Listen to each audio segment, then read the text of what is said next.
kabayan, may napanood akong video sa Facebook nga inihaw nila yung durian. Pwede pala yung mga kabayan ihawin. At sarap na sarap sila mga kabayan habang kinakain nila yung inihaw nga durian. Naman mga kabayan, hindi na ako nag-atubili. Mayroon kasi dito nagtinda sa malapit lang sa amin. Kaya naman, bumili ako mga kabayan. At gusto ko rin subukan mag-ihaw mga kabayan. At ito na mga kabayan, itong ating durian. Ayan mga kabayan oh. Alam niyo mga kabayan, tingnan niyo to. Nabaak siya. Kahapon hindi pa ito masyado baak mga kabayan. Kunti pa lang ang baak dito. Kasi dahil nga po, hinog na siya. At pwede na natin ito ihawin mga kabayan. Tara, ihawin na natin mga kabayan itong ating durian. Tamang-tama mga kabayan, oh, parang nakatakang. Bubulak natin ito mga kabayan hanggat maluto ang parte nitong durian.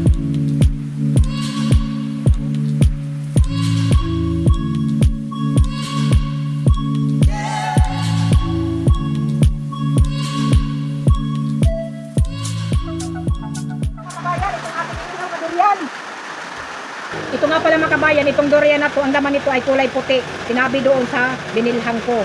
Buksan na natin ito mga kabayan. Wow! Ang bango mga kabayan. Ayun oh, puti siya mga kabayan. Wow! Mamasa-masa mga kabayan. Ang sarap.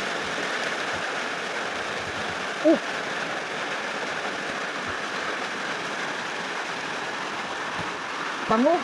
Sabi sa binilhan ko mga kabayan, matamis daw ito nga durian. Kulay puti. Wow! Laglag natin ito mga kabayan. Ang dami pala nitong laman. Wow! Yummy durian. Masa-masa siya mga kabayan. Tingnan mo.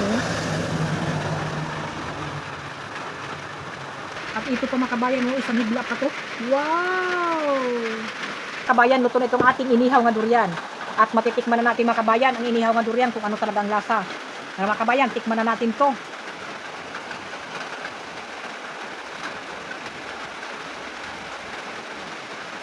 Lalong tumamis mga kabayan, ang sarap. Pwede pala ihawin ang durian mga kabayan. Ang sarap ng durian. Ang malaki naman. Ito oh. Wow! Sumama. Oh, nalagyan. Sarap po. Tikman nyo itong ating inihaw nga durian. Ang sarap mga kabayan. Ito yung kulay puti. Ha? Ang sarap. Hindi na siya malangto. Di ba mga kabayan yung durian, pag naamoy natin, meron siyang kakaibang amoy. Pero ito, hindi na mabango na siya mga kabayan.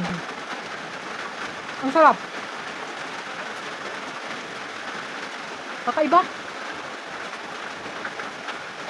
Ito mga kabayan, mamasa-masa. Ang sarap nito. Sarap.